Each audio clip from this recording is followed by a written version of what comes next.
వచ్చిన తర్వాత కూడా మా నిధులు మాకు వచ్చేటట్టుగా మీరే బాధ్యతలు తీసుకోవాలి. అయితే ఇప్పుడు ఒకసారి మనం సమయ గారు దిగుదాం. సమయ గారు, ప్రస్తుతం ఏదైతే 1200 కోట్ల రూపాయలు బకాయిలు ఉన్నాయండి. బీఆర్ఎస్ ప్రభుత్వం చేసిందా లేకపోతే అంతకుముందు ఉన్న తెలుగుదేశం ప్రభుత్వమే చేసిందా అనేది కాదు. సర్పంచులు ఏదైతే విధులు నిర్వహించారో ఆ విధులు నిర్వహించిన సమయంలోనే 1200 కోట్ల రూపాయలు బకాయిలు ఉన్నాయి. ఈరోజు బీఆర్ఎస్ ప్రభుత్వం రాలేదు కాబట్టి, మేము కాంగ్రెస్ ప్రభుత్వంలో వచ్చింది కాబట్టి బీఆర్ఎస్ వాళ్ళతోనే వసూలు చేసుకోండి అనేదైతే కాలయాపన చేస్తున్నారు. ఇంకొక దుర్మార్గకరమైన విషయం ఏంటంటే, కొంత బిల్లులు దానికి విడుదల చేసి ప్రకటనలు ఇచ్చారు పేపర్లలో, విధులు మాత్రం ఒక్క రూపాయి కూడా విడుదల చేయలేదండి. ఈరోజు ఏదైతే అప్పులు ఇచ్చారో వాళ్ళు వచ్చి అక్కడ గడపల ముంగడ కూర్చున్నారు, మా డబ్బులు వచ్చినాయట కదా మాకు ఇవ్వండి అన్నట్టు. ఈ సమయంలో మీరు దీన్ని ఎలా సమర్థించుకుంటారు, ఎలా దీన్ని విశ్లేషిస్తారండి ప్లీజ్?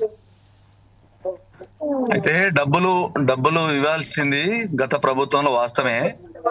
గౌరవ ముఖ్యమంత్రి గారు నిన్న కూడా చెప్పిండ్రు మీటింగ్ లో, రైతుకు సంబంధించిన మీటింగ్ లో నిన్న కూడా చెప్పిండ్రు, తప్పకుండా విడతల వారీగా ఇస్తాము. ఆర్థిక పరిస్థితి ఇది ఉంది, ఎవరు కూడా సర్పంచులు ఇబ్బంది పడద్దు, దీనికని ఎలక్షన్ కు సంబంధించి ఆపాలే ఏదో నిరసన వ్యక్తం చేయాలని ఆలోచన చేయొద్దు, పక్కా ఇస్తాం.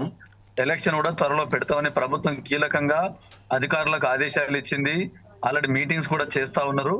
తప్పకుండా ఈ జూలైలో 100% ఎలక్షన్ అయితే అని మాకు పక్కా సమాచారం ఉంది సార్. మీ మీద కూడా మీరు మరి అధిష్టాన వర్గం మీ మీద కూడా చర్యలు తీసుకునే గల, ఎందుకంటే నిన్ననే మహేష్ కుమార్ గౌడ్ చెప్పారు, ఎవరైతే దీంట్లో జోక్యం చేసుకుంటారో మేము ఖచ్చితంగా వాళ్ళ మీద చర్యలు తీసుకుంటామని.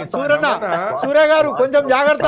సమన్న గారు, మీరు డిబేట్ మాట్లాడినప్పుడు మనలకు సమస్యలు వచ్చినాయి. ఒక్క నిమిషం సమన్న గారు, మీరు ఏదైతే మాట్లాడుతున్నారో సార్ జమీల్ గారు, మాకు సమాచారం ఇంటర్నల్ గా మీరు మీ ముఖ్యమంత్రి గారి లాగా మాట్లాడాలని మీరు అనుకోకండి.